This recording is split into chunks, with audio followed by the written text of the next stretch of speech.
Record assistant కోసం document verification కొరకు ఏ certificate submit చేయాలి? సో మీ అందరికీ తెలిసిన విషయమే, డేట్స్ వచ్చాయి కదండి AP district court certificate verification కోసం. సో నిన్న జూనియర్ అసిస్టెంట్ నేను ఏ సర్టిఫికేట్స్ కావాలి అని చెప్పాను. అండ్ ఈరోజు రికార్డ్ అసిస్టెంట్ గురించి మనము రికార్డ్ అసిస్టెంట్ డాక్యుమెంట్ వెరిఫికేషన్ కొరకు ఏ సర్టిఫికేట్స్ సబ్మిట్ చేయాలి అనేది మనం చూద్దాము. సో మనకి ఫస్ట్ వచ్చేసి here it is certificates to be produce at the time of document verification. అప్పుడు మీ SSC 10th mark list, original mark list, then intermediate original mark list తీసుకెళ్ళండి. తర్వాత క్యాస్ట్, కమ్యూనిటీ, నేటివిటీ సర్టిఫికేట్ ఉంటుంది కదా. So మీరు ఏ cost అయితే అది ఎస్సీనా, ఎస్టీనా, బీసీనా, ఓసీనా, ఏ something మీకు ఏ కాస్ట్ అయితే, బీసీఏనా, బీసీబీనా, బీసీసీనా, బీసీడీనా, బీసీఈనా, సో ఏ కాస్ట్ అయితే ఆ కాస్ట్. దాని తర్వాత BC non creamy layer certificate.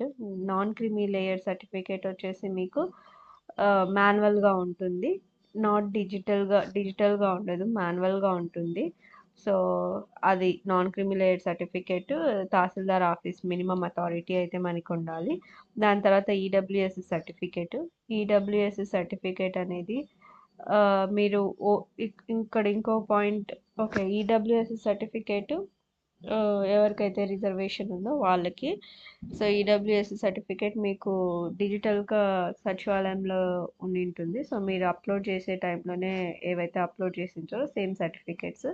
Then non creamy layer certificate వచ్చేసి మనకి, ఇంకొకటి కన్ఫ్యూజ్ అవ్వకండి, OBC non creamy layer certificate కాదు, స్టేట్ లెవెల్కి సంబంధించి బీసీ ఉంటుంది కదా, సో దాంట్లో నాన్ క్రీమీ లేయర్ సర్టిఫికేట్ కావాలి.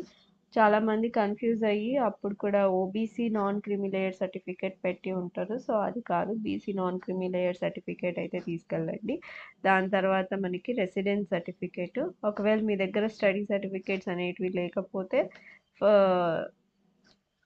మీరు రెసిడెన్సీ సర్టిఫికేట్ అయితే తీసుకోండి. సో రికార్డ్ అసిస్టెంట్కి మనకి 12th వరకు కాబట్టి, సో మేబీ ఇంటర్మీడియట్ కూడా మీ దగ్గర ఉన్నట్లయితే స్టడీ సర్టిఫికేట్ తీసుకెళ్ళండి. సో 4 years ఒకే డిస్ట్రిక్ట్లో చదివి ఉంటే మీరు అదే డిస్ట్రిక్ట్లో అయితే పరిగణించబడతారు, లోకల్ కేటగిరీగా వస్తారు. దెన్ రెసిడెన్సీ సర్టిఫికేట్ అనేది మీకు ఆల్మోస్ట్ స్టడీ సర్టిఫికేట్ లేకపోయినప్పుడు మీకు రెసిడెన్సీ సర్టిఫికేట్ ఉంటే రెసిడెన్సీ సర్టిఫికేట్ యాక్సెప్ట్ చేయబడుతుంది. దెన్ ఫామ్ 1 అండి. ఫామ్ 1 సర్టిఫికేట్ వచ్చేసి మీకు ఎన్ని డిస్ట్రిక్ట్స్లో అయితే మీకు ఒకరికి త్రీ డిస్ట్రిక్ట్స్లో వచ్చింటాయి కదా, సో అలా ఎక్కువ డిస్ట్రిక్ట్స్లో ఎక్కువ పోస్టులు వచ్చిన వాళ్ళకి ఫామ్ 1 సర్టిఫికేట్ అనేది తీసుకెళ్ళాలా.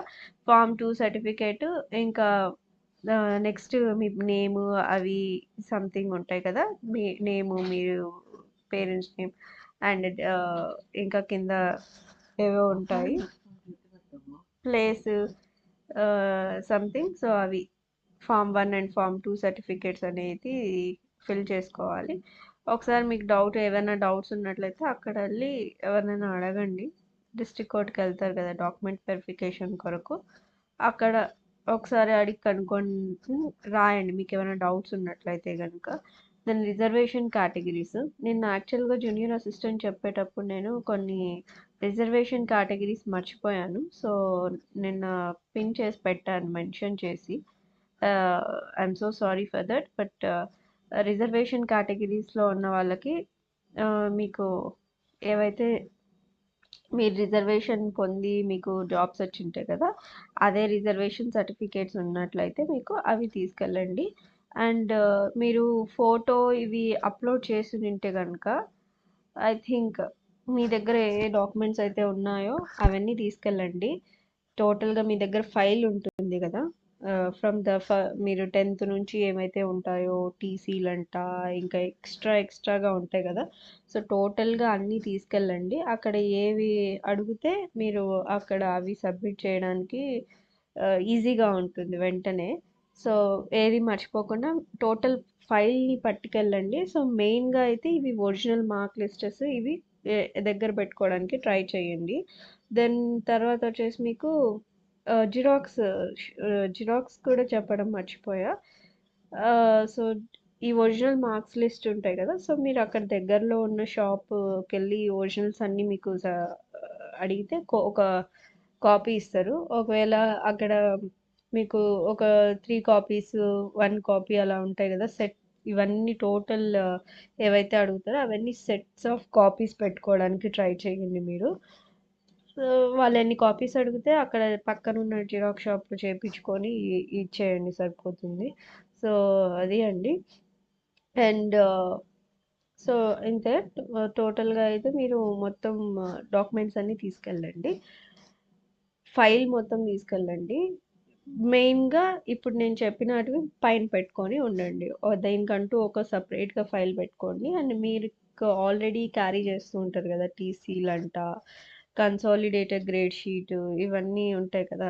ఇప్పుడు మార్క్స్ మెమో ఉంటుంది. 10థ్ mark list original mark list ఉంటుంది. దానికి సంబంధించి మార్క్స్ మెమో అని ఉంటుంది. సో, ఇలాంటివన్నీ అదర్ ఉంటాయి కదా! అవన్నీ ఒక ఫైల్‌లో పెట్టుకోండి. మెయిన్ ఉండేటివి ఇంకో ఫైల్‌లో పెట్టుకొని వెళ్ళండి. సో, టోటల్‌గా అయితే మీ దగ్గర ఏవైనా ఉండనివ్వండి సర్టిఫికేట్స్ అన్నీ ఎత్తుకొని పోవడానికి ట్రై చేయండి. సో దట్ మీరు వాళ్ళు ఏదన్నా అడిగిన వెంటనే మీరు తీసి ఇవ్వడానికి మీ దగ్గర ఉంటుంది. సో, మళ్ళీ మీరు వచ్చి మళ్ళా నెక్స్ట్ డే వెళ్ళడము ఇదంతా లేకోకుండా సో దట్ అది it's my total suggestion to all those students who are selected for the job. And అంతేనండి. And thank you so much for watching this video. Please do subscribe, like, share and comment. Thank you so much. Thanks a lot. Thank you.